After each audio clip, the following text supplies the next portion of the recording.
All right, guys, Santo Montano, AZHT, and today we're with Wapo. And what I'm going to show you guys is how to correct a horse that's real heady, right? Most people, they get a horse like that, and they, instead of fixing the horse internally inside the brain, they put a tie down on them, or they try to put a bigger bit in their mouth and try to correct it. This is not how you do it, especially when you're making a Hackamore horse. So if he has a heading problem, what I'm going to do is, first have patience.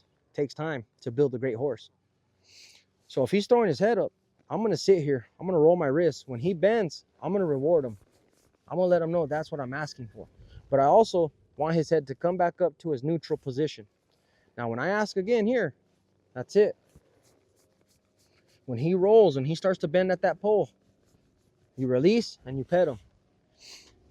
One thing that you don't do is apply more pressure than what he's asking you.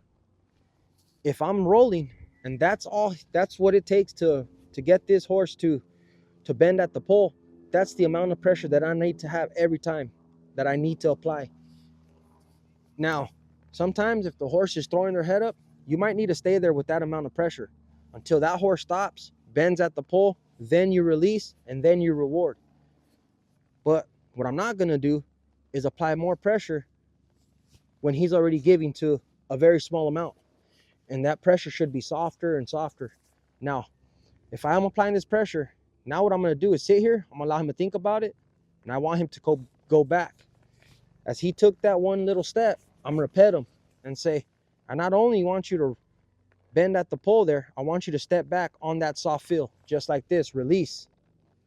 I'm going to release him as soon as he took one step. I'm going to do this one step at a time until he gives me 10, 15, 20 steps back. But I'm not going to do is ask for 10, 15, 20 steps back when he is barely allowing me to do one step with this amount of pressure. If I overwhelm him, I'm going to lose him. So there, release all pressure and pet him.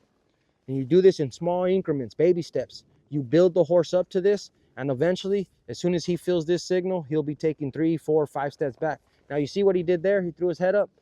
That's where you keep the pressure, and you say, you hold it there, and you say, that's not what I've asked, but give me a few more steps, release, pet him, and eventually your horse will stop throwing his head up. And as soon as you give the signal, he's going to bend at the pole. He's going to start to go back, and it's going to be real nice and soft. So I hope you guys enjoyed this video. Santo Montano, AZHT, over and out.